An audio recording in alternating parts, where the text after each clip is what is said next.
Assalamualaikum warahmatullahi wabarakatuh. Anak-anak, bertemu lagi dengan Ibu. Kali ini Ibu akan bahas tema 9, yaitu benda-benda di sekitar kita.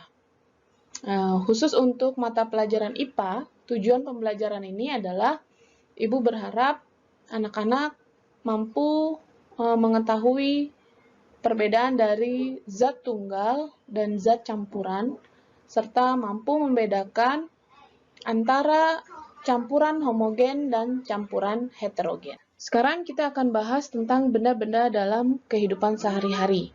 Benda terbagi menjadi 3, yaitu benda padat, benda cair, dan juga gas. Benda-benda tersebut menempati ruang dan memiliki massa. Artinya, benda itu bisa diukur volumenya dan bisa ditimbang massanya. Ini ada contoh air hangat menempati ruang dan memiliki massa. Jadi, segala sesuatu yang memiliki massa itu disebut materi ya.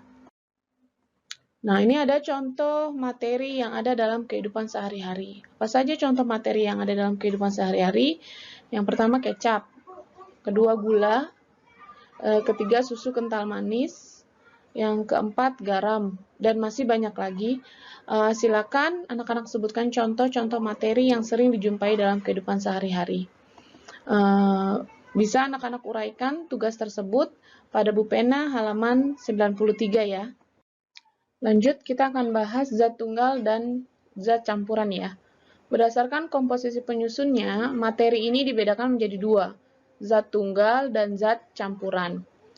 Apa yang dimaksud zat tunggal adalah materi yang hanya terdiri dari satu jenis zat saja.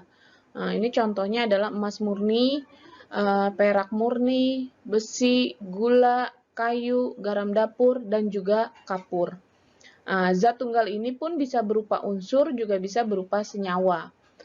Maksud dari unsur adalah zat tunggal yang tidak dapat diurai lagi. Jadi, unsur ini adalah zat tunggal yang tidak dapat diuraikan menjadi zat lain melalui reaksi kimia. Ini contohnya adalah oksigen.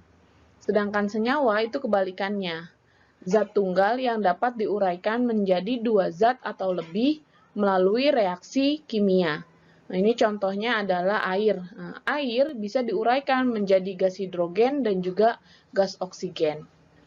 Kemudian untuk zat campuran, adalah materi yang berupa kumpulan dari dua zat atau lebih. Contohnya air teh manis. Maksud campuran di sini adalah gini.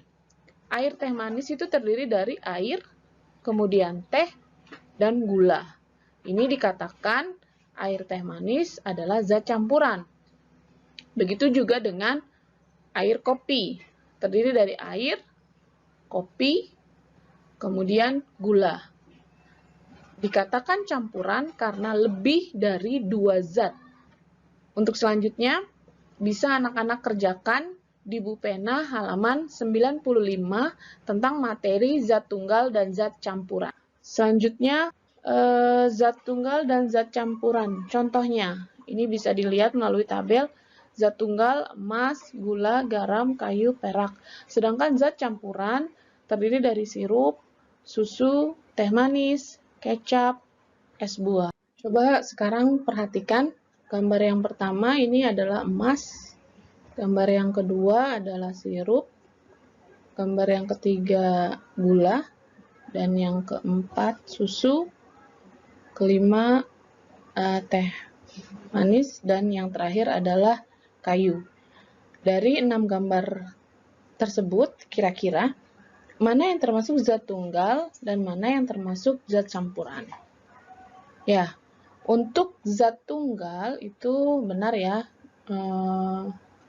Gambar 1 emas, gambar 3 gula, dan gambar nomor 6 yaitu kayu. Disebut zat tunggal. Sedangkan untuk sirup, susu, dan teh itu dikategorikan kepada zat campuran. Pencampuran zat. Untuk anak-anak ketahui, pencampuran zat ini terbagi menjadi 2 ya. Ada homogen, yaitu campuran sempurna, di mana dua zat atau lebih, jika dicampurkan, maka pencampurannya ini sempurna dan tidak ada endapan. Sedangkan campuran zat yang kedua adalah heterogen, di mana campuran ini dikatakan tidak sempurna karena memiliki endapan. Ini bisa dilihat dari air dan kecap.